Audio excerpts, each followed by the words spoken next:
ये चुनाव नहीं, एक तरीके से युद्ध सरीखा है। हाँ, ये तो था। अमित शाह कह रहे हैं कि उल्टा लटका के सीधा कर दूंगा, और अभिषेक बनर्जी क्या कहते हैं, आप शायद हिंदी भाषी को ना समझ में आता हो, बोलते हैं कि 4 तारीख के रविंद्र संगीत संगे एक तो डीजे बाजे।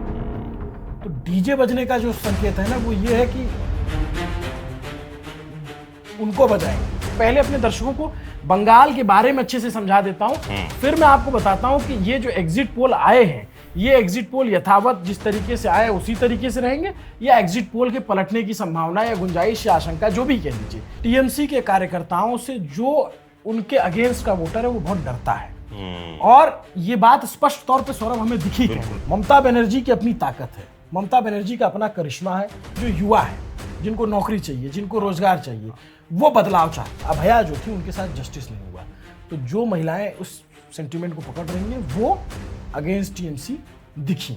लेकिन जब ग्रामीण परिवेश में जाते हैं, जहां 1500 रुपया दिया गया है, कई बार ऐसे चीजें देखने को मिलती है जहां ये महसूस होता है कि टीएमसी ने ठीक ठाक तुष्टीकरण किया है। क्यों बीजेपी के नेताओं को कैमरे पे मछली खानी पड़ी, उसकी वजह है। तो अब सवाल यही है कि 1500 पे वोट पड़ेगा या पब्लिक मान लेगी महिलाएं कि हम 3000 पे वोट करते हैं। और एसआईआर, मेरी समझ ऐसा कहता है कि जो दिल्ली में बना दिया गया, इतना कट गया, इतना हो गया, ये माइनस, ये प्लस, ऐसे नहीं होता है। एसआईआर हर सीट पे अलग इंपैक्ट डाले। मुस्लिम वोटों का बंटवारा इन सब जगहों पे तो हुआ है, लेकिन पैन बंगाल की बात करेंगे तो इस बार मतलब आप समझिए कि अगर रिश्तेदार भी खड़ा है तो उसको वोट, सबका प्लस माइनस मिला कट्टम कुट्टा कर दीजिए, तो उसके बाद महिलाओं का चंक बचता है। ये डिसाइड करेंगे चुनाव। बंगाल चुनाव बिल्कुल खत्म नहीं हुआ है, ये हम कह सकते हैं, क्योंकि अभी जो देख कर आ रहे हैं हम, ईवीएम मशीन्स में चोरी के आरोप लग रहे हैं, हंगामा मचा हुआ है। और इस बीच सबसे बड़ा सवाल है कि बंगाल में सरकार किसकी आने वाली है। 4 तारीख को नतीजे आएंगे और 29 तारीख को बंपर वोटिंग फिर से हुई। कुल दोनों अगर चरणों को मिला लें तो 92.5% वोटिंग हुई है। इसके बाद और लोगों को जिज्ञासा हो रही कि भाई सरकार किसकी आने वाली है। एग्जिट पोल्स आए, तमाम चैनलों के आए, किसी ने टीएमसी को जिताया, किसी ने बीजेपी को जिताया। लोग सवाल पूछ रहे न्यूज पिंच किसको जितवाने वाला है। तो न्यूज पिंच का अपना एग्जिट पोल कोई नहीं आया है। साफ साफ आपको बता दें, बिहार में हमने एग्जिट पोल किया था, क्योंकि हमारे एक मित्र थे जो पूरा बिहार का सर्वे कर रहे थे। एग्जिट पोल उन्होंने बनाया था, उन्होंने हमको रिपोर्ट दी, हमने कर दिया। आपको पता है एग्जिट पोल बड़ा भाई महंगा सौदा है, संसाधन खूब लगते हैं, वो हमारे पास है नहीं, इसलिए हम बंगाल में नहीं कर पाए। पर हम जो कर सकते थे वो हमने किया। हमने बंगाल का दौरा, न्यूज प्रिंस की टीम ने बंगाल का दौरा किया। हमारे साथी अभिनव पांडे आपने देखा लगातार बंगाल में पिछले लगभग 1 महीने से घूम रहे थे, अलग अलग जगहों पे गए। हम ये कोई दावा नहीं करेंगे कि हमने पूरा बंगाल कवर किया, पर हाँ मेजर बंगाल कवर किया। और अभिनव ने कोलकाता में रहते हुए, उसके आसपास घूमते हुए पूरे बंगाल के बारे में जाना समझा है। और मैंने देखा कि ये जो कैमरे पे आपको दिखता है वो तो करते ही हैं, साथ ही साथ मेरे सामने कम से कम 1500 आदमी से एक सवाल पूछ चुके हैं कि आजबे, यानी कि कौन आ रहा है, कौन जीत रहा है चुनाव में। तो अब वक्त आ गया है कि यही सवाल हम इनके चेप दें कि भाई साहब बताइए कि आजबे। जनता जानना चाहती है कि न्यूज पिंच जो टीम घूम रही थी आखिरी 3-4 दिन में आया, आप लगभग 1 महीने से घूम रहे थे भाई साहब, बताइए। नक्शा सामने रखा हुआ है, नक्शा इसीलिए सामने रख दिया है ताकि हम जान सके के आजबे दीदी की दादा। मैं ये सवाल बहुत सारे लोगों से पूछता हूँ, तो दर्शकों से मेरी गुजारिश है, जो मेरे बाहर के दर्शक हैं जो बंगाल से नहीं है, इसलिए मैंने ये नक्शा सामने रखा है ताकि मैं नक्शे के जरिए थोड़ा सा अपने दर्शकों को समझा सकूं कि बंगाल क्या है, सीटों और जो इसकी ज्योग्राफी है, जो इसकी डेमोग्राफी, उसको समझा सकूं। तो सौरभ, बार बार जो सवाल आ रहे हैं, मैं एक बात कहूँगा कि हम लोग कोई सेफोलॉजिस्ट नहीं है और हमने सारी सीटें कवर नहीं की है, लेकिन हमने इश्यूज समझे हैं कि यहाँ के इशू क्या है, लोग क्या बोल रहे हैं, कैमरे पे क्या बोलते हैं और ऑफ कैमरा क्या बोलते हैं। तो ये हम पिछले 25 दिन से यहाँ पे कर रहे हैं, अलग अलग इलाकों में जाकर के। चूंकि सबसे बड़ा चैलेंज यहाँ भाषा का था, तो भाषा का चैलेंज होने की वजह से कई जगहों पे चीज़ें नहीं समझ आती थी, लेकिन बहुत सारी चीज़ें समझ में आ जाती कुछ लोगों से बात करके, ट्रांसलेट करके। तो मैं पहले अपने दर्शकों को बंगाल के बारे में अच्छे से समझा देता हूँ, फिर मैं आपको बताता हूँ कि ये जो एग्जिट पोल आए हैं, ये एग्जिट पोल यथावत जिस तरीके से आए उसी तरीके से रहेंगे, या एग्जिट पोल के पलटने की संभावना या गुंजाइश या आशंका, जो भी कह लीजिए, वो है या नहीं। तो ये बंगाल का मैप है और इसमें पूरे 23 जिले हैं। 23 जिले में 294 सीटें हैं। ये जो गंगा नदी आती है यहाँ से और फरक्का से होकर बांग्लादेश में होते हुए चली जाती है, यहाँ से हुगली के लिए एक धारा यहाँ से कटती है और ये हुगली नदी आती है, तो ये जाकर बंगाल की खाड़ी में मिलती है और इधर से बंगाल की खाड़ी में गंगा जाती है। तो इस पार का जो इलाका है इसको नॉर्थ बंगाल बोलते हैं। और इधर का जो इलाका है इसको साउथ बंगाल बोलते हैं और इस इलाके को बोलते हैं जंगल महल। जो जंगल महल का इलाका है इसको ये बोला जाता है। तो पहली बात तो मैं नॉर्थ को बंगाल के दर्शकों से हम लोग माफ़ी मांगेंगे कि समय की कमी की वजह से हम उधर नहीं पहुंच सके, ये हमारी कवरेज देर से शुरू हुई। लेकिन मैं इस जगह के बारे में बताऊं, जैसे इस इलाके में दार्जिलिंग, कलिम्पोंग, अलीपुरद्वार, जलपाईगुड़ी अलीपुरद्वार, कूच बिहार और नॉर्थ दिनाजपुर, साउथ दिनाजपुर, मालदा, ये सारे ज़िले इधर पड़ते हैं।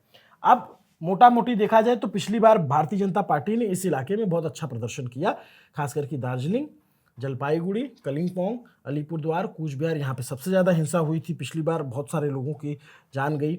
ये दिनाजपुर में भी अच्छा फाइट हुई। मालदा के इलाके में टीएमसी ने अच्छा किया था और दिनाजपुर में टीएमसी जीती थी। साउथ दिनाजपुर में बराबरी पे मामला छूटा था। तो इस इलाके में जो सीटें आती हैं उसमें कई सारे जो बड़े ज़िले हैं उसमें मालदा है, ये दिनाजपुर, नॉर्थ दिनाजपुर, कूच बिहार में ज़्यादा सीटें आती हैं। तो मोटा मोटी इधर बीजेपी ने अच्छा किया था। टीएमसी ने जो इतनी प्रचंड बहुमत की सरकार बनाई थी उसकी वजह था ये इलाका। इस इलाके में सीटें ज़्यादा हैं। आप दर्शक ऐसे समझें कि 16 जिलों में पहले चरण में 152 सीटों पर वोटिंग हुई। 16 जिलों में, टोटल 23 जिले हैं, और दूसरे चरण में 7 जिलों में 142 सीटें, मतलब 7 जिलों में सीटें ज़्यादा है। इसका मतलब यहाँ पे आबादी ज़्यादा है। मैं वापस से बोलूँगा कि इधर आने के लिए। तो पहले चरण में जो वोटिंग हुई वो इस इलाके में हुई, वो पूरे इस इलाके में हुई, ठीक है। ये Murshidabad, Birbhum, west Bardhaman, Purulia, Jhargram, west Midnapore, east Midnapore, ये पहले चरण में हुआ। कुल 152 सीटें। फिर दूसरे चरण में जो हुआ वो कलकत्ता प्रेसिडेंसी के आसपास की सीटें हैं। यहाँ पे आप देखेंगे तो यहाँ है कोलकाता, ये कोलकाता है, और इसके बगल में ये है नॉर्थ 24 परगना, ये है साउथ 24 परगना, हावड़ा, ये नॉर्थ 24 परगना, सॉरी ये नॉर्थ 24 परगना, ये साउथ 24 परगना, हावड़ा, हुगली, हावड़ा, हुगली, जो 7 जिले थे, हुगली, हावड़ा, वेस्ट मिदनीपुर नहीं, वेस्ट मिदनीपुर पहले चरण वेस्ट बर्धमान होगा, ईस्ट बर्धमान, 7 जिले ये हैं। अच्छा, ईस्ट बर्धमान, नादिया 2, हुगली 3, हावड़ा 4, नॉर्थ 24 परगना 5, कलकत्ता 6 और साउथ 24 परगना 7। अब वोटिंग इस बार जो हुई है वो पिछली बार के मुकाबले बहुत ज़्यादा हुई है, 92% से ज़्यादा हुई है। एसआईआर में बड़ी संख्या में वोट कटे, तकरीबन 50 लाख से ज़्यादा। उसके बावजूद नंबर ऑफ वोट्स में जाएंगे तो 34 लाख के करीब ज़्यादा वोट हुआ है, पोलिंग ज़्यादा हुई है। तो मोटा मोटी दर्शकों को ये समझ में आ रहा होगा कि ये साउथ बंगाल है। बीजेपी ने पुरुलिया जिले में बहुत अच्छा किया था पिछली बार, बांकुड़ा जिले में बहुत अच्छा किया था पिछली बार, वेस्ट बर्धमान में भी इनकी कुछ सीटें आई थी। लेकिन जब इस कलकत्ता के आसपास की सीटों पे बात करेंगे तो इस इलाके में टीएमसी ने बहुत बेहतरीन प्रदर्शन किया, स्वीप ही किया था। 142 में 123 सीट ने, बिल्कुल बड़ा मार्जिन। अब जैसे उसमें क्या था कि कलकत्ता की 11 सीटें जीती, साउथ 24 परगना में 31 में से 30 सीटें जीती, एक फुरफुरा शरीफ वाले जो है उनके आईएसएफ के पास गई। नॉर्थ 24 परगना में जो है 29 सीटें जीती, 33 में से 4 सीटें सिर्फ बीजेपी के खाते में गई थी, 4 या 5 ऐसे। नादिया में बीजेपी ने अच्छा परफॉर्म किया था, यहाँ पे बीजेपी की अच्छी खासी सीटें आई थी। उसके बाद मुर्शिदाबाद में टीएमसी ने स्वीप किया था, 22 में से 20 सीटें जीती थी। तो ये हुगली में भी 18 में 14 टीएमसी की थी, 4 बीजेपी, और हावड़ा में भी क्लीन स्वीप टीएमसी का था, हावड़ा में 14 के 14। तो ये इलाका, अब लड़ाई कहाँ अच्छी हुई थी? ईस्ट मिदनीपुर में। ये जो जिला है ये शुभेंदु अधिकारी के प्रभाव वाला जिला है, यहाँ से बीजेपी के सांसद भी आते हैं।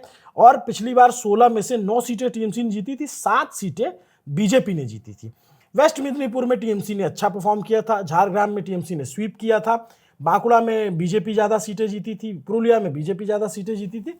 तो मोटा मोटी दर्शकों को ये समझ में आ गया होगा कि बंगाल किस तरफ जो है कैसे कैसे इसका जो बांटा जाता है, जब राजनीतिक नक्शे के तौर पे हम लोग बांटते हैं तो इस तरीके से बांटते हैं। नक्शा भी समझा दिया और आपने ये भी समझा दिया कि कौन कहाँ मजबूत है। कि नॉर्थ बंगाल में आप देखेंगे तो यहाँ बीजेपी मजबूत दिखी थी, और साउथ बंगाल खासतौर पर जो कोलकाता के इर्द गिर्द जिले हैं, जो सेकंड फेज की वोटिंग जहाँ हुई वहां पर टीएमसी एक तरह के स्वीप करती पिछली बार नजर आई थी। पर सवाल अभी भी जीवित है।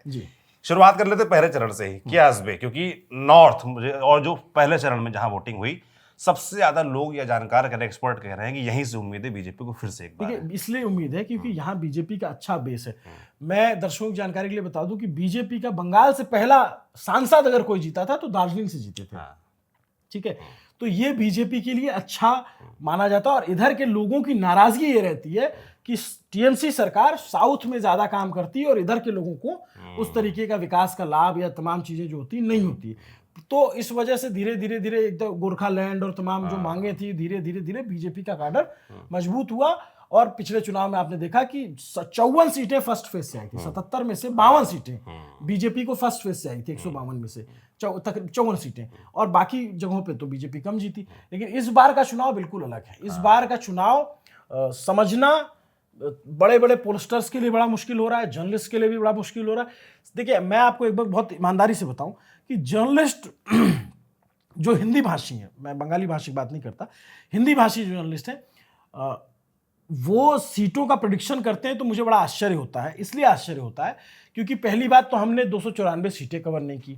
दूसरी बात, मैं अपनी ईमानदारी की बात बताऊं कि बहुत सारे लोगों से या मेरे से भी अगर पूछ लिया जाए कि 25 विधानसभा का नाम बता दो, 50 विधानसभा का नाम बता दो, तो नहीं बता पाएंगे। लेकिन यूपी और बिहार में हम बता सकते हैं, राजस्थान में हम बता सकते हैं, वहां पे हमें भाषा की दिक्कत नहीं है। हम नेताओं को जो है बता सकते हैं कौन नेता है। यहाँ तो सीधा सा है, 2 4 6 नेताओं को अगर छोड़ दिया जाए टॉप के, तो आप विधानसभा के कैंडिडेट को भी नहीं जानते। तो बड़ा आश्चर्य होता है कि कैसे सीटें प्रेडिक्ट कर लेते हैं। बड़ा बाइपोलर चुनाव भी कह सकते था और बहुत ही नेता सेंट्रिक भी, कि जो टॉप फिगर्स हैं उन्हीं पे सबकी नजर थी। प्रधानमंत्री नरेंद्र मोदी ने कहा कि 294 सीटों पे मैं लड़ रहा हूं। और आप देखेंगे जो टीएमसी के तमाम लोग हैं वो सिर्फ दीदी के नाम पे प्रचार करते हैं, है ना। तो ये 2 चेहरों का चुनाव, और इस चुनाव में मुझे प्रधानमंत्री नरेंद्र मोदी से ज्यादा अमित शाह गृह मंत्री की भागीदारी नजर आई। वो ज्यादा एक्टिव नजर आए, वो उनका कैंपेन हमने देखा और फिर उनके जो बयान आए उसको लेकर के बहुत सारे मत हैं। लेकिन सामने से कन्फ्रंटेशन अमित शाह वर्सेस अभिषेक सबसे बड़ी बात तो ये कि वो यहाँ टिके 15-20 दिन, वो यहाँ बिल्कुल अडिग, एक तरीके से उन्होंने कहा चैलेंज के तौर पर लिया। चुनाव है और पार्टी के नेता है तो अपना जिताने के लिए तो लगते ही है। पिछली बार जब कोविड चल रहा था तब सबकी रैलियां चल रही थी, तो नेताओं के लिए सत्ता सबसे जरूरी होती है। तो वो कोविड के टाइम पे जब पूछा जा रहा था कि आप लोग रैलियां कर रहे हैं, तो भी जवाब था कि हमारे तो रैली करना अधिकार है। तो उस पर मत जाइए कि कौन कहाँ क्या रहा।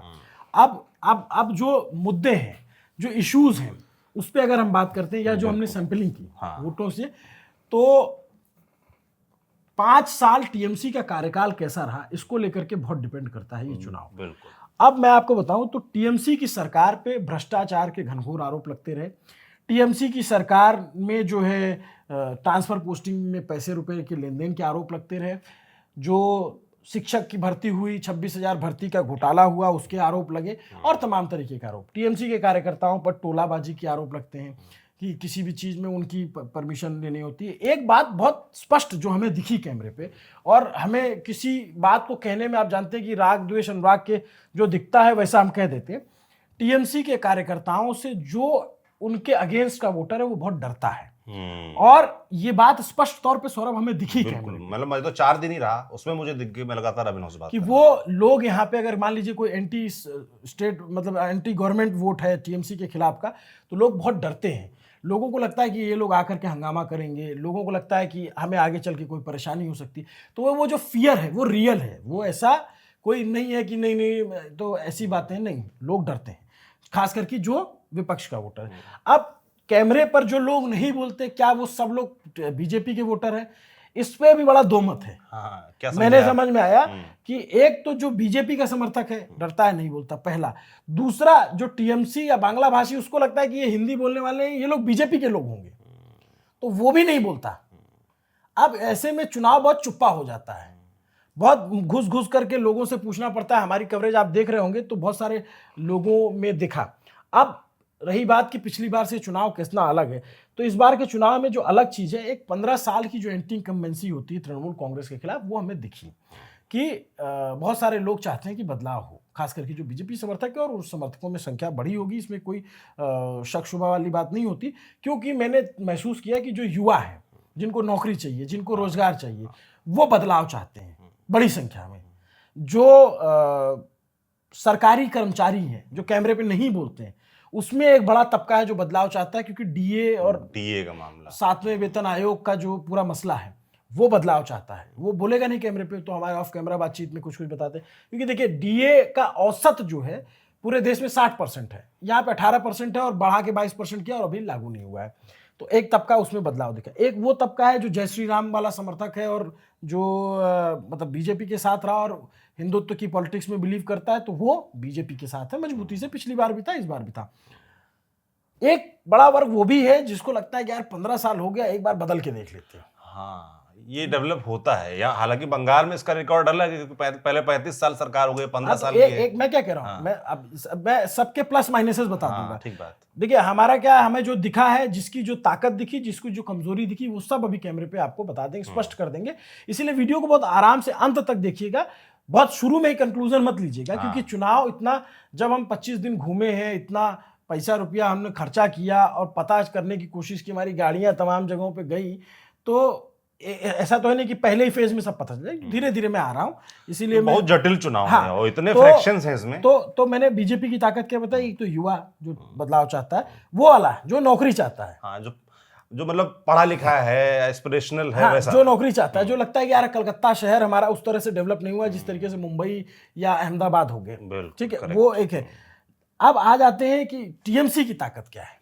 टीएमसी, ममता बनर्जी कोई बाकी रीजनल पार्टी के जैसे नहीं है।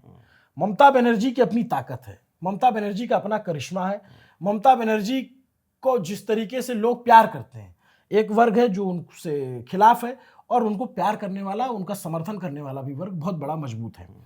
तो ममता बनर्जी की ताकत के तौर पे अभी भी जो इस चुनाव में हमें महसूस हुआ, महिला वोटर जो है, और वो वोटर बहुत जगहों पे मुझे ममता बनर्जी की तरफ इंटैक्ट दिखा, खास करके वो जो गरीब तबका है, मैं आपको उस तबके की बात नहीं कर रहा हूं जो जिसका पेट भरा है, उस तबके की बात कर रहा हूं जो गरीब तबका है, जिसको 1500 रुपए मिल रहा है। दर्शकों की जानकारी के लिए बता दूं कि चुनाव की वोटिंग से पहले जो काम बिहार में नीतीश कुमार ने किया था, वही काम ममता बनर्जी ने किया। 2 करोड़ से ज्यादा महिलाओं के खाते में 1500 रुपए ट्रांसफर कराए गए। असम में देखा कि 9,40 लाख महिलाओं को मिला, लक्ष्मी भंडार योजना के तहत 1500 रुपए।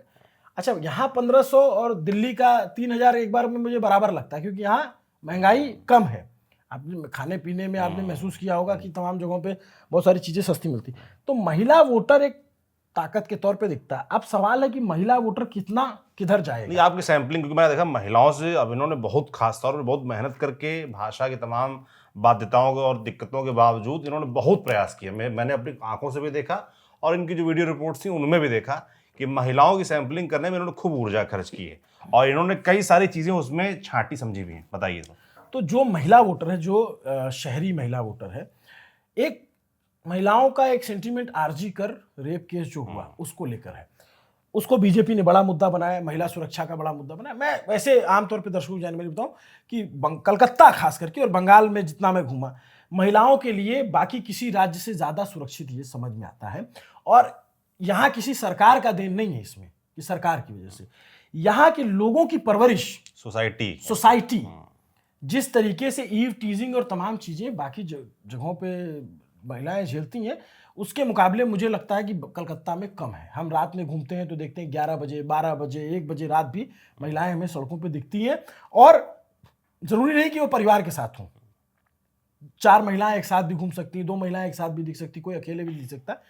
तो आरजी कर जो केस हुआ वो यहाँ के लिए एक अपवाद था, ऐसा इस तरीके के केसेस यहाँ देखे नहीं गए थे। तो एक जनता का हुजूम टूट पड़ा और बहुत बुरी तरीके से प्रोटेस्ट हुआ और ममता बनर्जी सरकार को झकझोर के रख दिया। बिल्कुल नेशनल लेवल पे मुद्दा बना।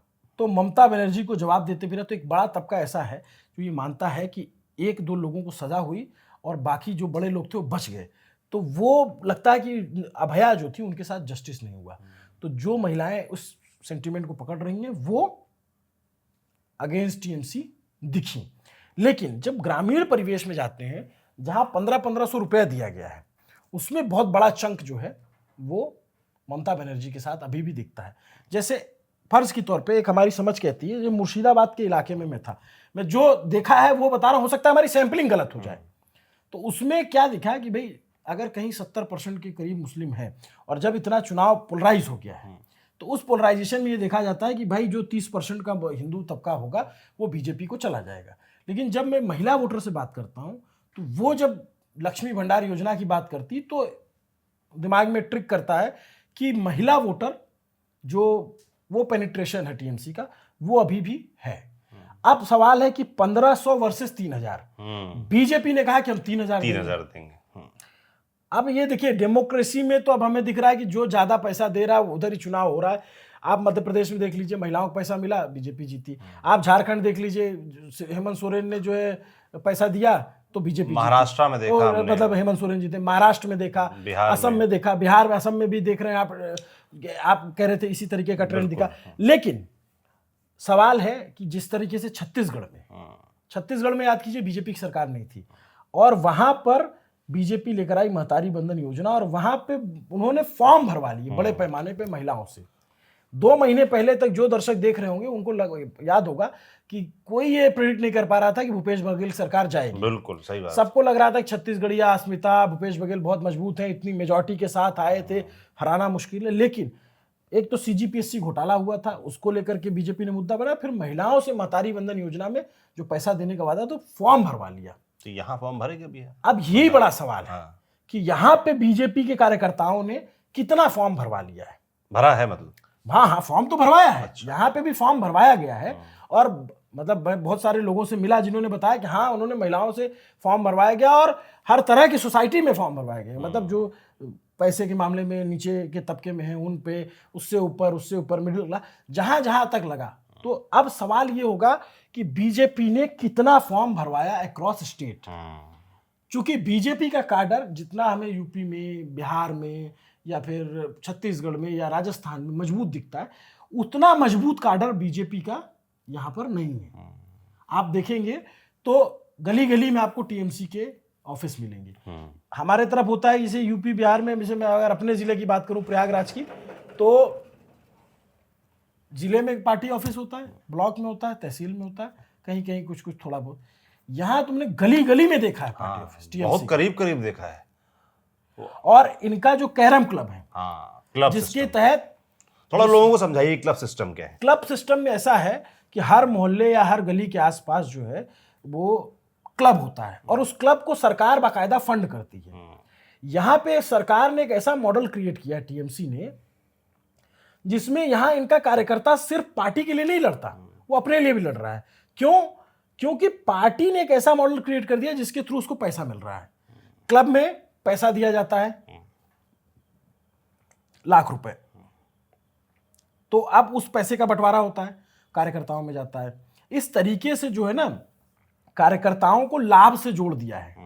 टीएमसी का जो कार्यकर्ता इतना इंटैक्ट दिखता है, उसकी वजह है कि कार्यकर्ताओं को बेनिफिट दिया गया है, तो वो उसको लगता है कि हम अपने लिए कर रहे हैं।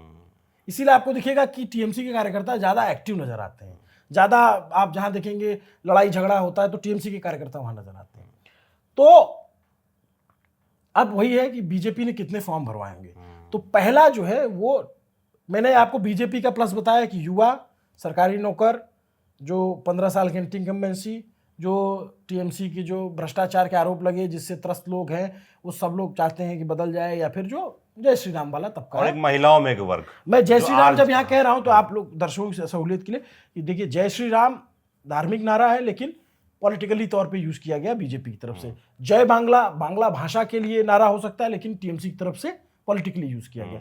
तो जब मैं ये कहूंगा तो आप समझिएगा कि या टीएमसी की बात कर रहा हूं या बीजेपी की बात। जय श्री राम से ये तात्पर्य ये भी है कि जो हिंदुत्व को सपोर्ट करने वाले लोग हैं, जो इस तरीके से दावा करते हैं कि भाई तमाम जगह मुस्लिमों को ज्यादा ताकत दी गई, तुष्टिकरण की जो बात होती है, जो आरोप लगते हैं टीएमसी ये इसमें कोई दो राय नहीं है कि टीएमसी की तरफ से मुस्लिमों का तुष्टिकरण किया गया। तुष्टिकरण के बराबर काम किए गए हैं। जो हमें समझ देखिए, एक होता है सेकुलर होना, और सेकुलर होने का मतलब ये होता है कि भाई सबको बराबरी का मौका दिया जाए, किसी के साथ कोई हीन भावना न की जाए।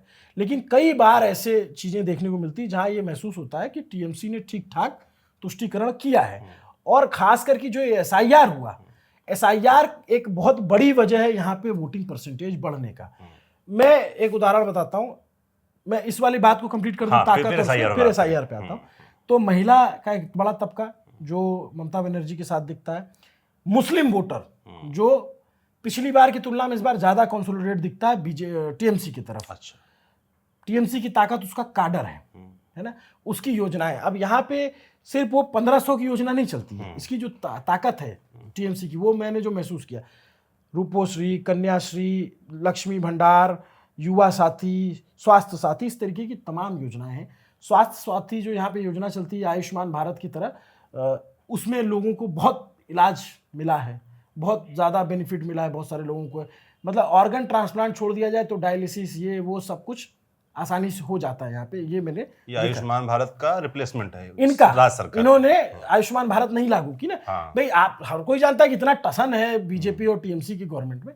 तो ये योजनाएं, अब इस योजनाओं का किस तरीके से होगा, तो मैंने वो तबका बता दिया कि जो चाहता है बदलाव हो जाए, मैंने वो तबका बता दिया जो चाहता है कि सरकार आ जाए। टीएमसी की जो भी ताकत है वो, अच्छा एक और जो जैसे उस तरफ से वो जो सेंटिमेंट उभारा जाता है जय श्री राम का धार्मिक सेंटिमेंट, वही सेंटिमेंट उसी का काउंटर सेंटिमेंट टीएमसी उभारने की कोशिश, जय बांग्ला, बांग्ला भाषा, बांग्ला भाषी, वो सेंटिमेंट उभारने की कोशिश। मैं 5 साल पहले तक जो है यहाँ पे बंगाल में बांग्ला भाषी वर्सेस हिंदी भाषी ऐसा नहीं होता था, लेकिन ये धीरे धीरे दिखने को मिलने लग गया है। अब वो भी मैं महसूस कर पा रहा हूँ कि बंगाली बोलने वाले लोग जो है उनको लगता है कि हिंदी बोलने वालों की संख्या बहुत ज़्यादा हो रही है। तो एक धीरे धीरे वो जो मैं कह रहा हूँ ना कि उस सेंटिमेंट को टीएमसी ने उभारने का काम किया ताकि वो ताकत से, देखिए बंगाल और पंजाब ये दो ऐसे राज्य रहे हैं देश के जिन्होंने आज़ादी के बाद जो सबसे ज़्यादा दंश झेला है, तो बंगाल ने और पंजाब ने। बिल्कुल। और इन दोनों राज्यों में नेशनलिज्म के साथ साथ सब नेशनलिज्म भी काम करता है ना। तो यहाँ पे भाषा बहुत ताकतवर चीज मानी जाती है, भाषा को लेकर के लोगों में बड़ा है। अब रही बात और अपनी आइडेंटिटी कि पंजाबियत है तो यहाँ पर हाँ, बांग्ला तो अब जो है बांग्ला आइडेंटिटी को ही भुना है ना टीएमसी ने पिछली बार कि ये आ जाएंगे तो मछली बंद हो जाएगा, बीजेपी आ जाएगी तो ऐसा। तो क्यों बीजेपी के नेताओं को कैमरे पे मछली खानी पड़ी? करेक्ट, उसकी वजह है, उस पर मीम बन सकता है, उस पर मजाक उड़ाया जा सकता है, उस पर सवाल पूछा जा सकता है कि भाई आपके नेता जो है, जैसे आपने पूछते भी हैं कि आपके नेता तो देश भर में मीट की दुकान बंद कराते हैं और शाकाहारी बनने की बातें करते हैं। मतलब इशारा तो वही होता है कि मंगलवार नहीं खुलेगा, ये नहीं खुलेगा, वो नहीं खुलेगा, इस टाइप बातें। यहाँ पे क्यों खा रहे हैं? तो इसकी वजह है कि टीएमसी ने ये पेनिट्रेट कर रखा है कि ये आ जाएंगे तो मछली नहीं खा पाएंगे हम, करेक्ट है ना। तो उसको तोड़ने के लिए बीजेपी ने उस नैरेटिव का काउंटर दिया, उस नैरेटिव का काउंटर दिया बीजेपी। तभी तो हिमंता बोल रहे थे कि मैं दीदी से ज्यादा मीट खा जाऊंगा। रवि किशन भी उस तरह की बात कर रहे थे। ये देखिए अनुराग ठाकुर तो कैमरे के सामने दिख गया, जो कि नॉर्मली नहीं देखा जाता बीजेपी नेताओं के साथ। तो जाहिर सी बात है ये पूरी तरीके से ये नैरेटिव इतना फैल गया था। क्या छोड़िए, मैं मतलब बीजेपी इवन जो इंटरनेशनल कार्यक्रम होते हैं, जैसे अभी ये कार्यक्रम हुआ दिल्ली में जो इवेंट हुआ AI समिट, उसमें भी आप अंदर जाएंगे तो जो काउंटर पूरा वेजिटेरियन खाना ही मिलता है, जबकि विदेशी मेहमान आए हैं, सब जानते हैं कि हाँ वो लोग नॉनवेज खाते हैं ये वो, तब भी तो बीजेपी इस तरह के कार्यक्रमों में दिखाती है कि हम वेजिटेरियन खाना ही ऑफर हो रहा है। बाकी कहीं अंदर हो जाए तो नहीं पता, लेकिन जो वहाँ बुफे उफे लगता है उसमें तो वेजिटेरियन। खैर, तो ये सेंटिमेंट दिखा। जो गरीब तबका है, जो निचला तबका है, जिसको अलग अलग तबकों से जो लाभ मिलता है योजनाओं का, वो एक बड़ा ताकत है टीएमसी बेनिफिशियरीज रहता है। अच्छा ये बताइए, जो आप बांग्ला भाषा वाली बात बोल, मैं ये जानना चाहता हूँ कि जो टीएमसी नैरेटिव फेंका वो क्या काम करता दिखा? आप जब बात कर रहे थे लोगों से, उनके मन में ये बात थी क्या कि बीजेपी अगर आ जाएगी तो ये खत्म करा देगी, या उनकी आइडेंटिटी को खतरा होगा, भाषा को खतरा होगा, मछली को खतरा होगा? देखिए वो अपनी अपनी मान्यताओं के हिसाब से, जो लोग टीएमसी के समर्थक हैं उनको ऐसा लगता है, जो बीजेपी के समर्थक हैं उनको नहीं। बीजेपी को बांग्ला भाषी बहुत बड़ी संख्या में वोट करते हैं, ऐसा नहीं। अगर बीजेपी को बांग्ला भाषी वोट नहीं कर रहा होता तो 100 में से 40 वोट तो बीजेपी को आ ही रहा है। 38% वोट मिला नहीं मिला पिछले चुनाव में? लोकसभा के चुनाव में अच्छा खासा वोट मिला था कि नहीं मिला था? अब जो यहाँ पे लक्ष्मी भंडार योजना है उसकी मैं बात इसलिए कर रहा हूँ क्योंकि ये 2021 में शुरू हुई योजना। 500 रुपये ममता बनर्जी की सरकार देती थी। लोकसभा चुनाव से ठीक पहले उसको बढ़ाकर 1000 कर दिया। उसका रिजल्ट आपने लोकसभा के चुनाव में देख लिया, 18 से 12 सीट पे आ गए। टीएमसी की सीटें बड़ी उम्मीदें थी यहाँ पे उनको, जबकि ऐसा लग रहा था नहीं यहाँ बढ़ जाएगी, तो वो काम किया इसका मतलब। अब 15,000 से बढ़ा के 1500 कर दिया है, तभी तो बीजेपी उसके अगेंस्ट में 3,000 लेकर आई है। तो अब सवाल यही है कि 1500 पे वोट पड़ेगा या पब्लिक मान लेगी महिलाएं नहीं, हम 3000 पे वोट कर देंगे, हमको आने वाली सरकार 3000 देगी। तो एक फर्क ये भी हमने देखा है चुनाव में कि मैं दूंगा और मैं दे रहा हूं, जो आ रहा है उस पर विश्वास किया जाए, जो मिल सकता है उस पर किया जाए, यानी बात। और रही बात कि क्या जो जहां योजनाएं चलती हैं अच्छी, क्या वो सरकार वापस आ जाती है? तो इसका उदाहरण आप केसीआर का देख लीजिए। केसीआर की सरकार ने तमाम योजनाएं चला रखी थी लेकिन हार गए। तो ये चुनाव इतना अप्रत्याशित है कि इसको मैं तो आपको ट्रेंड बता रहा था कि मोटा मोटी जो ट्रेंड दिखा उसकी बात कर रहा हूं। अब आ जाते हैं एसआईआर और मुस्लिम कंसोलिडेटेड। एसआईआर शुरू करते हैं क्योंकि एसआईआर सबसे बड़ा और सबसे पहला मुद्दा था जो मुझे लगता है नेशनल मीडिया पे छाया रहा, और एसआईआर की पूरे बंगाल में भी इलेक्शन में खूब बात हुई। देखिए, दर्शकों की जानकारी के लिए बता दूं, एसआईआर जो है यहाँ पे बंगाल में बहुत अलग तरीके से हुआ। बाकी राज्यों में बीएलओ कर देते हैं ये वो, यहाँ पे क्योंकि चुनाव आयोग को पता था कि भाई लोकल मशीनरी लगेगी, सब लोग लगेंगे, तो इसको हैम्पर किया जा सकता है। तो इसमें बाकायदा न्यायिक निगरानी कराई गई, जजेस गए। आपने देखा मालदा में जो है किस तरीके से 7 जजों को बंदी बनाया गया था वो, और सुप्रीम कोर्ट के चीफ जस्टिस को रात भर जग करके जो है जजों को निकालना। अभी ईडी वर्सेस जब ममता बनर्जी वाली सुनवाई हो रही थी उसमें सुप्रीम कोर्ट ने टिप्पणी की गई कि अभी जो ताजा हालात है उनको हम दरकिनार नहीं कर सकते, जिस तरीके से 7 जजों को बंदी बनाया गया, तो बड़ा मसला था ये। तो एसआईआर पे आ जाते हैं। अब देखिए, एसआईआर पे सुप्रीम कोर्ट की एक टिप्पणी है जो आज नहीं तो कल याद रखी जाएगी। बहुत सारे जो वोट कटे तो एसआईआर में कहा गया कि, और एसआईआर सुनवाई बहुत पहले चल रही है, जस्टिस सूर्यकांत की बेंच में बहुत पहले चल रही है। तो अब तब कहा गया कि अरे चलो एक बार अगर नहीं दिया वोट तो अगली बार जो है मौका मिल जाए। ये अपने आप में बहुत हास्यास्पद है कि जिन लोगों के नाम, और बहुत सारे जेन्युइन लोगों के नाम कटे हैं। बहुत सारे फर्जी वोट थे, एसआईआर होना जरूरी था, बहुत सारे फर्जी वोट थे, मर गए थे लोग, उनका था 2 राज्यों में 2 अलग अलग जगहों पे था, वो सब हटा। लेकिन जो यहाँ लीगल डिस्क्रिपेंसी जो लगाई गई, जिसमें बंदोपाध्याय और बनर्जी, चट्टोपाध्याय और चटर्जी, तो इसमें भी बहुत सारे नाम कटे। तो मीडिया ने बड़े तबके में दिखाया कि मुस्लिमों के वोट कटे हैं। ऐसा नहीं है, सिर्फ मुस्लिमों के वोट नहीं कटे हैं, हिंदुओं के वोट कटे हैं, और ज्यादा संख्या में हिंदुओं के वोट कटे हैं। और एसआईआर मेरी समझ ऐसा कहता है कि जो दिल्ली में बना दिया गया, इतना कट गया, इतना हो गया, ये माइनस ये प्लस, ऐसे नहीं हो रहा है। एसआईआर हर सीट पे अलग इंपैक्ट डालेगा, अलग असर डालेगा। उदाहरण के तौर पे ये मुर्शिदाबाद जिले की एक सीट है समरगंज। समरगंज सीट पे 20% हिंदू वोटर, 80% मुस्लिम वोटर। जो दंगा हुआ वक्फ बोर्ड वाला, वो समरगंज में हुआ था। सबसे ज्यादा नाम वहां कटे, करीब 90,000 91,000। तो अब हुआ रेशियो क्या हो गया, 30% हिंदू वोटर और 70% मुस्लिम वोटर। कितना 80-20 था, उससे 70-30 हो गया। तो अब क्या होगा, वोटिंग कैसी हुई आपको पता है? वहां वोट कितना पड़ा? 97% पोलिंग हुई। अब बीजेपी को यह उम्मीद है कि भाई उसमें जो 70% अगर मुस्लिम वोट एक तरफ जा रहा है, अगर मुस्लिम वोट है, तो वो कांग्रेस में बट जाए, वो आईएसएफ में बट जाए, वो हुमायूं कबीर के पास चला जाए, कुछ वोट जो है टीएमसी को चला जाए, बट जाए, तो मैं हिंदू वोटर के सहारे वो सीट निकाल लूं। और ऐसा मतलब आश्चर्य की बात नहीं होनी चाहिए कि मुर्शिदाबाद में कुछ सीटें बीजेपी क्लोज मार्जिन से जीते भी, क्योंकि मुस्लिम वोटों का बंटवारा इन सब जगहों पर तो हुआ है। लेकिन पैन बंगाल की बात करेंगे तो इस बार मतलब आप समझिए कि अगर रिश्तेदार भी खड़ा है तो उसको वोट नहीं किया मुस्लिमों ने। एक तरफा आप कह रहे हैं, एक तरफा टीएमसी को वोट किया है। इतना कंसोलिडेट है, क्योंकि उसके लिए तो ये लग रहा है बीजेपी आ जाएगी तो हमारा क्या होगा, है डर ये मन में, उनमें भय है ना एक, भाई बीजेपी की पॉलिटिक्स उनको सूट नहीं करती है। और जिस तरीके के बयान, जैसे अमित शाह ने बयान दिया कि आपको पता है ना 4 शादी कौन करता है, तो इशारा किसकी तरफ था? कलकत्ता में प्रचार कर रहे हैं भाई 4 शादी तो आदिवासी भी करते हैं, जो बांकुड़ा का आदिवासी होगा, जो झारग्राम का आदिवासी होगा, वो भी 4 शादी कर रहा होगा, उस पर तो हिंदू कोड बिल नहीं लगता।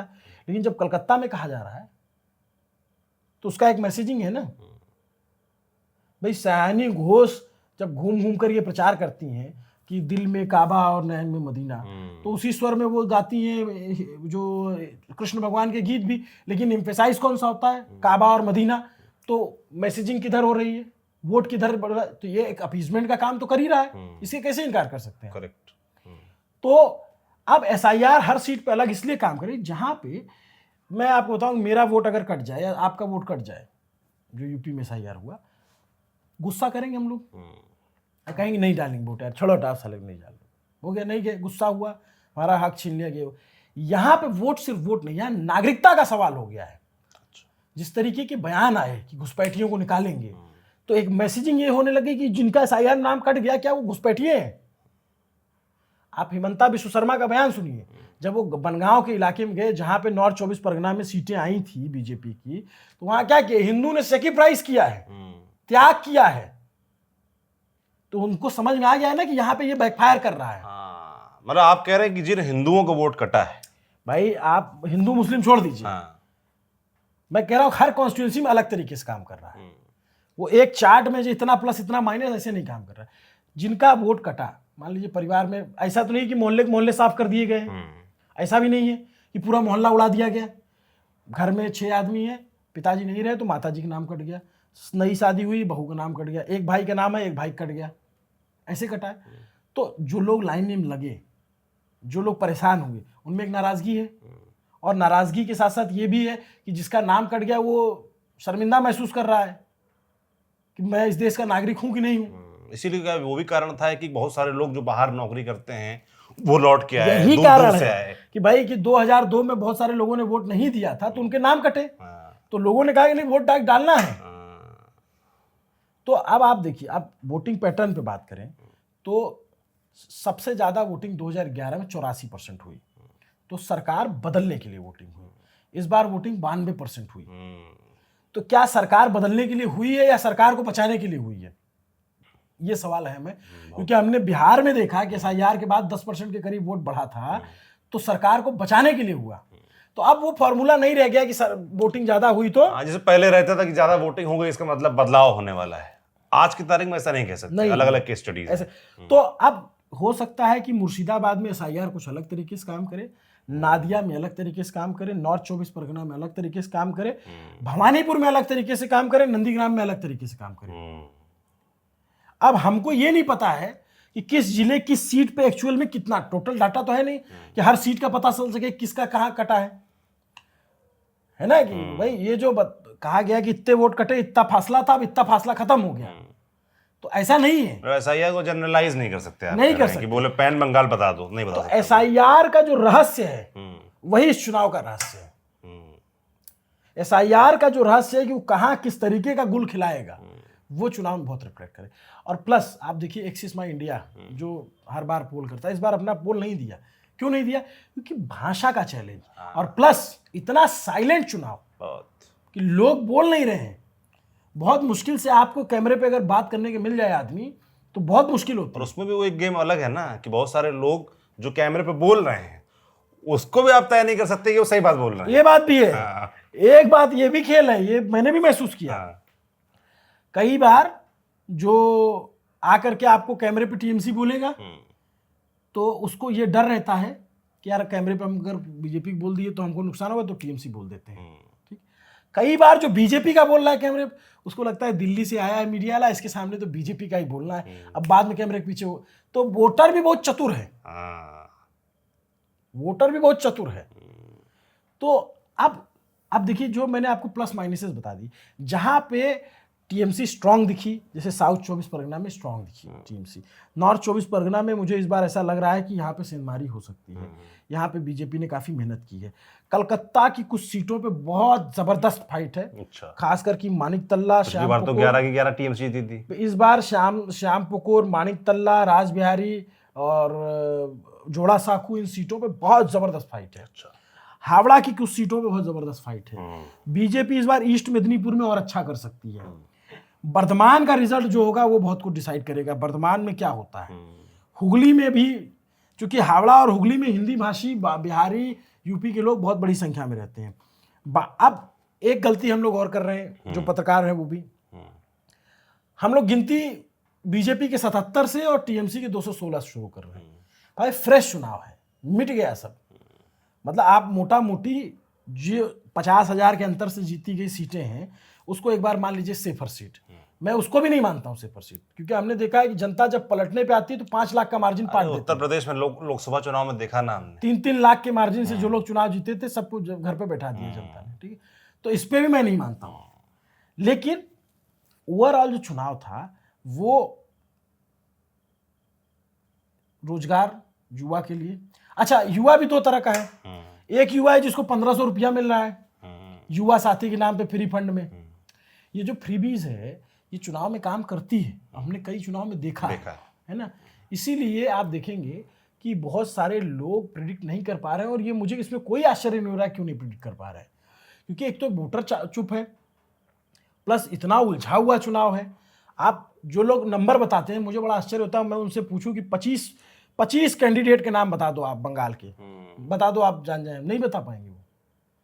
जो लोग बताते हैं, मैं अक्सर मानता हूं कि वो अपनी एक एक पार्टी, जो जिस पार्टी का बताते हैं उससे प्रभावित होते हैं, उन्हीं के लोगों के साथ बैठते हैं, उन्हीं के साथ चाय पीते हैं, उन्हीं के दिए गए, जो तुम कहते हो ना कि कई बार लोग अपना जो माना हुआ सच है वो ढूंढने निकलते हैं। हाँ, और बताते वही हैं जो वो चाहते हैं। इसीलिए हम सीट नहीं प्रिडिक्ट कर सकते। कैसे, मतलब अगर मैं सीट बताने लग जाऊं तो मेरी, मतलब मैं ईमानदार नहीं रहूंगा ना मैं। या तो मुझे पता चल रहा होता कि एक लहर है, जब एकदम आपको खामोशी दिखती है, आप रैंडम सैंपलिंग करते हैं, 4 जगह गए कोई बीजेपी बोल रहा है, 4 जगह गए तो कोई टीएमसी बोल रहा है, और वो रेशियो आप एकदम से ऐसा भी नहीं कि उसको मिला करके कोई फॉर्मूला और निकाल दो कि आप सीटें क्या हो जाएंगी, है ना। मैं कह रहा हूं कि मुर्शिदाबाद के इलाके में जो है मुस्लिम वोट बटेगा, लेकिन कलकत्ता के इलाके में नहीं बटेगा। हुगली हावड़ा के इलाके में जो है इस बार टीएमसी का भी असर, बीजेपी का असर दिखेगा, ईस्ट मेदिनीपुर में दिखेगा, साउथ 24 परगना में दिखेगा नहीं दिखेगा, इस पर तो सवाल है। क्योंकि बहुत जगह, अब जैसे एक उदाहरण बताऊं, फालता विधानसभा साउथ 24 परगना, जहां पे आईपीएस अजय पाल शर्मा गए और बड़ा बवाल हुआ, उस इलाके में हम जाते हैं, बीजेपी को पिछली बार वोट मिला था, लेकिन बीजेपी का कार्यकर्ता वहां से बिल्कुल पूरे विधानसभा में मुझे कहीं दिखाई नहीं, झंडे नहीं दिख रहे थे वहां पे, जबकि इतना हल्ला हो गया उस सीट का। वो डायमंड हार्बर का इलाका है, वो आप डायमंड हार्बर के इलाके में आप समझिए कि अभिषेक बनर्जी वहां चुनाव जीते, 10 लाख वोट मिला था, 7 लाख वोट से चुनाव जीते थे, देश की सबसे बड़ी जीत थी। तो साउथ 24 परगना में इस बार भी टीएमसी की सीटें ज्यादा आएंगी, कितना आएंगी नहीं पता मुझे, लेकिन ज्यादा आएंगी। बीजेपी जो गेन कर सकती है ईस्ट मेदिनीपुर, हुगली, हावड़ा, बर्धमान, कोलकाता में कुछ सीट, कोलकाता कह रहा हूं, कोलकाता में लड़ाई है। एक मुद्दा छूट गया अभी, हम सारे मुद्दों पे बात की, जो ऐसा मुद्दा है जिसपे हम और आम दर्शक, जो न्यूट्रल दर्शक हैं, जिनको हम चाहते हैं लगातार उनकी संख्या बढ़े, न्यूट्रल दर्शकों की, हिंदू मुसलमान, जो एक बहुत बड़ा मुद्दा रहा है इस चुनाव में, है ना। कई लोग कहते नहीं रहा, पर था, दोनों ही पार्टी की तरफ से अपने अपने तरीके से उसको प्रमोट किया गया। उसका कितना असर देखा आपने? देखिए, बंगाल का इतिहास जो आप देखेंगे, जब आज़ाद हुआ बंगाल, तो यहाँ बहुत कत्लो गारत हुए, बहुत ज़्यादा। हिंदू मुसलमान की एक बड़ी खाई थी। आप देखेंगे गांधी जी नोआखली आए, यहाँ पे बहुत, हर दूसरे दिन कभी हिंदू मारे जा रहे, कभी मुस्लिम मारे जा रहे हैं। बंगाल का हिंदू मुस्लिम जो है ना, ट्रेडिशनली बहुत एकजुट रहा है। आज़ादी के पहले की बात आप करोगे, बहुत एकजुट रहा है। उस एकजुटता का असर आपको मैं बताऊं, 1905 में जब लॉर्ड कर्जन ने बंगाल का विभाजन किया, तो उसके बाद हिंदू मुस्लिम दोनों ने मिल करके जो है प्रोटेस्ट किया, और 1911 में बंगाल का वापस मिलाना पड़ा। तो हिंदू मुस्लिम बहुत एकता है यहाँ पे एकता, मैं उस समय की बात कर रहा हूँ कि बहुत ज़बरदस्त एकता है। यहाँ नाम भी आप देखेंगे तो उसका मुसलमान का नाम सूरज शेख, अर्जुन खान, रवि शेख, इस तरीके के नाम होते बहुत सारे इलाकों में। तो एकजुटता इतनी ज़्यादा थी, तो अंग्रेजों को समझ में आया कि यार ये तो एक साथ रहेंगे तो हमारे लिए तो दिक्कत हो जाएगी। तो उनका सबसे बड़ा गढ़, गेटवे था, सारा कुछ, तो फूट डाली आकर के, फिर यहाँ दंगे शुरू हुए, तो एक डिवाइडेशन हुआ। लेकिन कम्युनिस्टों के राज में वो जो दंगे वाले बात थी, वो कॉमरेड हो गया मामला, और वो हिंसा और बाकी चुनावी हिंसा होती रही, लेकिन उस तरीके के दंगे और उस तरीके का माहौल नहीं रहा। बीजेपी के आने के बाद, चूंकि बंगाल में 30% के करीब मुसलमान हैं, अब बाहर से जो आदमी आएगा, बहुत एकदम कॉमन बात बता रहा हूँ, यूपी बिहार का आदमी आएगा, उसको लगे इतना मुसलमान, तो बहुत सारे लोगों को लगेगा ये कैसे, इतना मुसलमान कहाँ से। और बाहर तो ये फैलाया जाता है कि बांग्लादेश से आ गए। घुसपैठिए यहाँ की समस्या है बंगाल की, असम की समस्या है, लेकिन क्या सब बांग्लादेश से है? नहीं। बंगाल का इतिहास ही रहा है कि यहाँ मुस्लिम आबादी रही है ना। अब पंजाब का इतिहास है कि वहाँ के सरदार रहे, तो उस इतिहास को कैसे बदल सकते? यहाँ भी थे। और आज़ादी के हिसाब से मिलाएंगे तो आप मुस्लिमों की आबादी तेज़ी से बढ़ती है, हमने देखा है, क्योंकि भाई उनमें बच्चे ज़्यादा पैदा किए गए, और जो है लिटरेसी रेट उस तरीके का नहीं था। तो लेकिन बीते दिनों ये उभरा, हिंदू मुस्लिम का जो टसल था ये उभरा। कलकत्ता शहर बहुत इंक्लूसिव शहर है, यहाँ पे आपको हिंदू दिखेंगे, मुस्लिम दिखेंगे, क्रिश्चियन दिखेंगे, एंग्लो इंडियन दिखेंगे। आप क्रिसमस पे आइए, पार्क स्ट्रीट ऐसा सजेगा, लगेगा बाप रे बाप, स्कॉटलैंड आ गए क्या, लगे क्रिसमस ही मन रहा है यहाँ पे। दुर्गा पूजा में आइए तो क्या दुर्गा पूजा, ईद में देखेंगे तो ये शहर सब कुछ मनाता है। लेकिन एक पेनिट्रेशन उसका हुआ है। चाइना तक से लोग हैं यहाँ पे, तो कोलकाता में तो आपने किया वीडियो। चाइनीज, यहूदी, Armenians, Scotland, Dutch, Anglo Indian, Buddhist, हर तबके के लोग, सब लोग रहते हैं। बंगाल उस तरह का रहा है, या बहुत इंक्लूसिव है, बहुत ही मिला जुला घुल मिलकर। लेकिन जिस तरीके का पोलराइजेशन यूपी में होता है, उस तरीके का पोलराइजेशन मुझे मिसिंग लगता है। हाँ, उस तरीके होगा, उस तरीके का नहीं, उस तरीके इनकार नहीं कर सकते ना, इनकार नहीं, अरे भाई पोलराइजेशन तो है ही, जाहिर सी बात है। लेकिन उस तरीके का पोलराइजेशन, जैसे जहांगीर खान फालता विधानसभा चुनाव से लड़ रहे हैं चुनाव, मैं हिंदुओं के मोहल्ले में था, ऑफ कैमरा बातचीत कर रहा था, तो बोले जहांगीर को वोट किया। आमतौर पे आप यूपी में अगर कोई मुस्लिम कैंडिडेट रहता है तो आप हिंदुओं के मोहल्ले में बात करेंगे तो बड़ा रेयर होता है कि वो अगर अल्टीमेटली वो अगर ना हो पार्टी से, होता है ना ऐसा, लेकिन यहाँ पे तो दिखा मुझे ऐसा। तो कुल मिलाकर के चुनाव बहुत इंटरेस्टिंग है, बहुत उलझा हुआ, बहुत गजीन सा चुनाव है। और बंगाल की ये रीत रही है।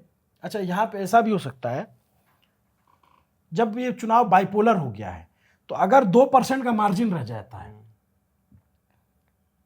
3% का मार्जिन रह जाता है किसी दोनों पार्टियों में, तो सीटों में अंतर 40-50 का दिखेगा। और यह भी हो सकता है कि जिस पार्टी को कम वोट मिले, ज्यादा सीटें ले आए, वो ज्यादा सीटें ले आए। यह भी हो सकता है, किसी भी संभावना से यहां इनकार नहीं किया जा सकता। ठीक बात। क्योंकि अगर टीएमसी को वोट मिलेंगे तो मुस्लिम इलाकों में जहां मुस्लिम वोटर ज्यादा हैं वहां टीएमसी को ज्यादा वोट मिलेंगे, तो उनका परसेंट ज्यादा हो सकता है, वोटिंग परसेंटेज ज्यादा हो सकता है सीटें कम रिफ्लेक्ट हो सकता है बीजेपी को कम वोट मिले, लेकिन जहां जीते वो करीबी अंतर से, तो वहां सीटें रिफ्लेक्ट कर जाए। और ये भी हो सकता है कि टीएमसी ने अगर 4% का गैप बना लिया, 2% का गैप बना लिया, तो वो ज्यादा सीटें दिखे, है ना। तो खेल इसी इलाके में है सारा। सेकंड फेज में आप कह रहे हैं सरकार जो है वो सेकंड फेज से ही बनेगी। यहाँ अगर टीएमसी लूज करती है तो बीजेपी की चांस बनेगा, यहाँ अगर टीएमसी पिछला प्रदर्शन दोहराती है, ज्यादा तो कोई सीटें चांस ही ले आती नहीं, है, तो चांस नहीं है। तब कहाँ कोई चांस रह जाएगा। 123 सीट जीती थी यहाँ पे, फिर तो 25 सीट चाहिए बहुमत के लिए, तो 25 सीट तो क्या इतने में 25 सीट नहीं जीतेगी बीजेपी, टीएमसी जीत जाएगी।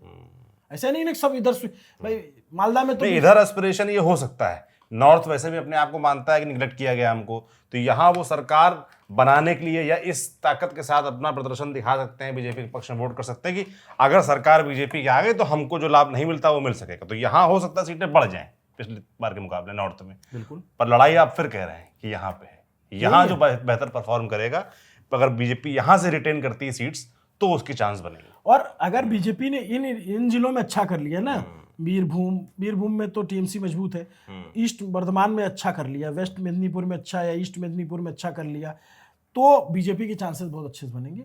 लेकिन टीएमसी और को हल्के में नहीं लिया जा सकता, इस चुनाव में भी हल्के में नहीं लिया जा सकता। क्या कारण है इसका? मतलब बीजेपी अगर देखा जाए, जितना हम लोग स्टडी कर रहे हैं, देख समझ रहे हैं, तो उसने अपने सारे संसाधन झोंके हुए हैं भाई। ये चुनाव आप देखेंगे तो पूरा तंत्र लगा हुआ है चुनाव कराने में, है ना।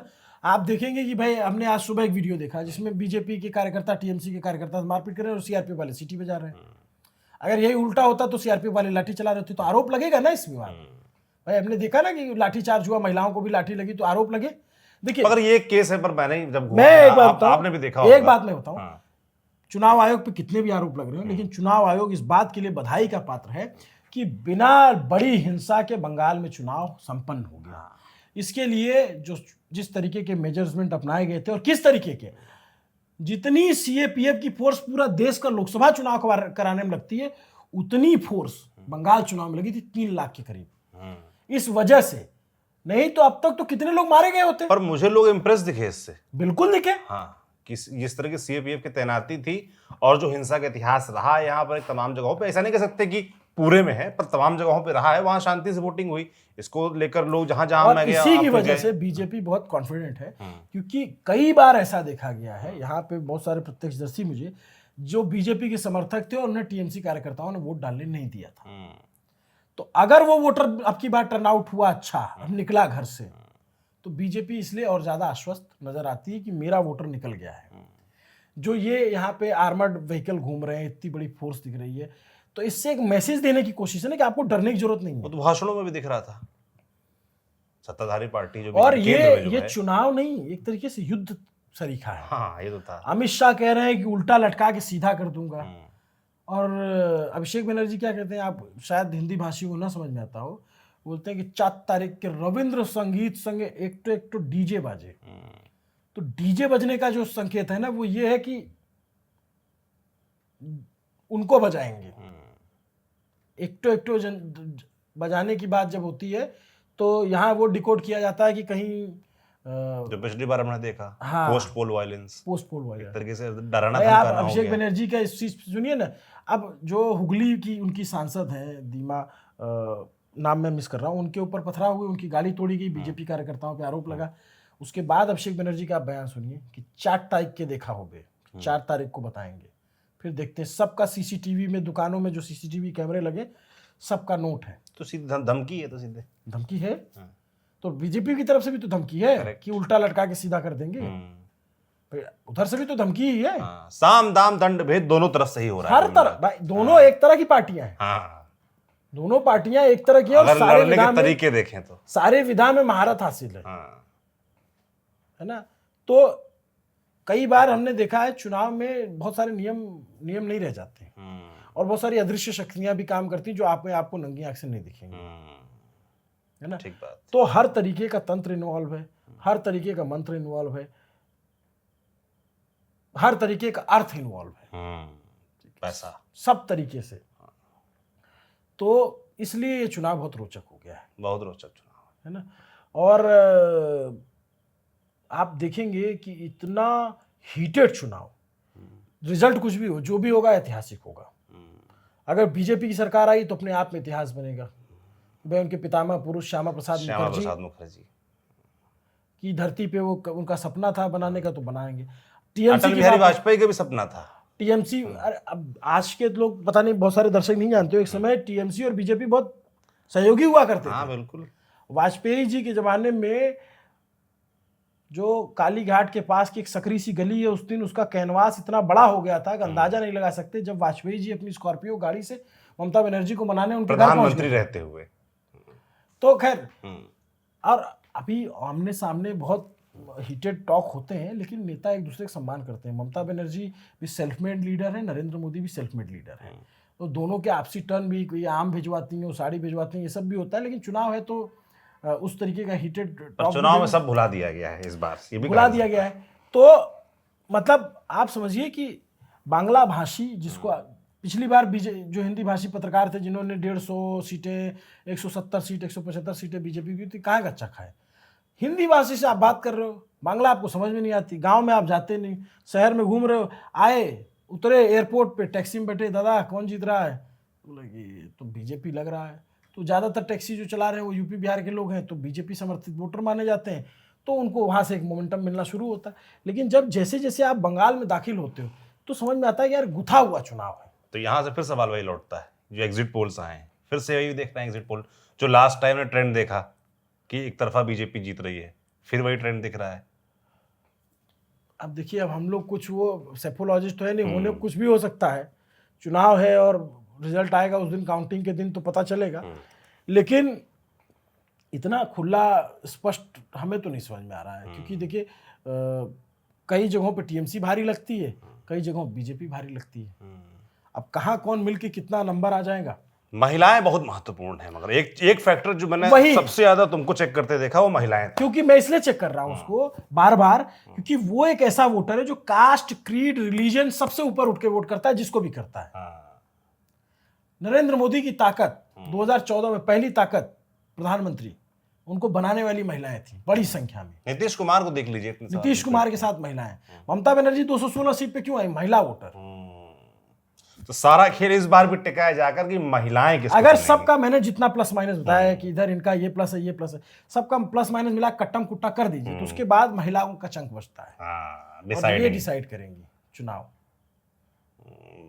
1500 लोग डिसाइड करेंगी कि 1500 जीतेगा कि 3000 जीतेगा, ये डिसाइड करेंगे। करेक्ट। क्योंकि देखिए भाई, हम जब बात कर रहे हैं ना, तो टीएमसी को 48% मिला, बीजेपी को 38% मिला, है ना। तो अब इसका मतलब है कि भाई वोटर तो है ही बहुत बड़ी संख्या में दोनों तरफ के, तो वो टकराते भी आपसे हैं। अब इसीलिए इंटरेस्टिंग है, लेट्स सी कि क्या होगा, खेला होगा कि परिवर्तन होबे, ये 4 तारीख को पता चलेगा। लेकिन देखिए मेरा ये मानना है कि एज ए जर्नलिस्ट जब हम लोग घूम रहे होते हैं, अगर हमारे पास कोई सर्वे एजेंसी नहीं है तो हम सीटें प्रिडिक्ट कर पाना हमारे लिए बड़ा मुश्किल होता है, खासकर कि वहां जहां पे आपको पता ना हो। मैं ईमानदारी की बात है वो बता देना चाहिए, ज्ञान मतलब मैं ज्ञानी बन के क्या हासिल हो जाएगा कि मेरे से भी पूछे कोई दिनाजपुर की 4 सीट का नाम बता तो नहीं बता पाऊंगा मैं, कोई पुरुलिया की 4 सीट का नाम पूछे तो नहीं बता पाऊंगा। जानकार जो बंगाल के पत्रकार हो, यूपी का मेरे से आप पूछो तो मैं सब बता दूंगा, अब बिहार का मेरे से पूछो, राजस्थान का पूछो तो मैं बता दूंगा, हम मध्य प्रदेश में बहुत सारा बता देंगे, गुजरात में बहुत सारा बता दूंगा मैं, लेकिन बंगाल में पहली बार कवर कर रहा था तो बड़ा मुश्किल था। खैर हमारी जो कवरेज थी आप लोगों ने देखा, हमारी जो मेहनत थी, जो हम समझने की कोशिश की, उस पर आप कमेंट करके बताइएगा। जो इशू और जो मुद्दे समझ में आए मुझे वो मैंने आपके सामने रख दिए। टीएमसी पर भ्रष्टाचार के आरोप थे वो मैंने आपको बताया, जो उनके कार्यकर्ताओं से डरते थे वो मैंने आपको बताया, जो मुस्लिमों में डर था वो मैंने आपको बताया, महिलाओं के जो है वो मैंने आपको बताया, जो नौकरी पेशा हैं, जो युवा हैं वो मैंने आपको बताया। और मैं जब महिलाओं की बात करता हूँ तो मैं महिला वो बड़े वोटर संघ की बात करता हूँ जो गाँव में हैं और जो जिनको कम पैसे में जिनकी आजीविका चल रही है। तो है ओपिनियन मिक्स है, कई जगहों पे मैंने बताया टीएमसी, कई जगहों पे बीजेपी, लेट्स सी। बिल्कुल कुल मिलाकर बहुत ही भीषण चुनाव है, बहुत ही करीबी चुनाव है, ऐसा भी कह सकते हैं। करीबी हम सीटों के लिहाज से नहीं कह रहे हैं, करीबी हम percentage vote of percentage supporters के लिहाज से कह रहे हैं कि जो नतीजा आएगा अंत में हो सकता है किसी की सीटें बहुत ज्यादा हो भाई, आप वोट परसेंटेज बहुत बड़ा अंतर नहीं होने वाला। मेदिनीपुर की जो भवानीपुर की सीट है, इसको आप ठीक ठीक से नहीं प्रिडिक्ट कर सकते, क्योंकि भाई यहाँ पे शुभेंदु अधिकारी क्यों लड़ाया गया, क्योंकि ये सीट 25,000 से पिछली बार जीती थी। मिक्स पॉपुलेशन है, सब गुजराती, पंजाबी, गुजराती, सिख सब लोग हैं यहाँ पे, बिहार यूपी। 25,000 से टीएमसी जीती, फिर उपचुनाव हुआ, ममता बनर्जी यहाँ से आके लड़ी, 58,000 जीती। लोकसभा चुनाव में इस सीट पे 8,000 का मार्जिन रह गया था। तो अब जो लोग कह रहे हैं कि ममता जी जीत जाएंगी, तो एक तरीके से बेनिफिट ऑफ डाउट ही दे रहे हैं ना कि सीएम होने का, वरना जब इतना क्लोज कॉन्टेक्स्ट हो गया है तो उसको कैसे प्रेडिक्ट कर सकते हैं अगर हम उसी को बेस मान करके चुनाव माने तो। बट फिर वही सवाल आता है कि अब यहाँ पे 1500 काम करेगा कि नहीं, क्योंकि यहाँ तो संभ्रांत लोग रहते हैं ज्यादा।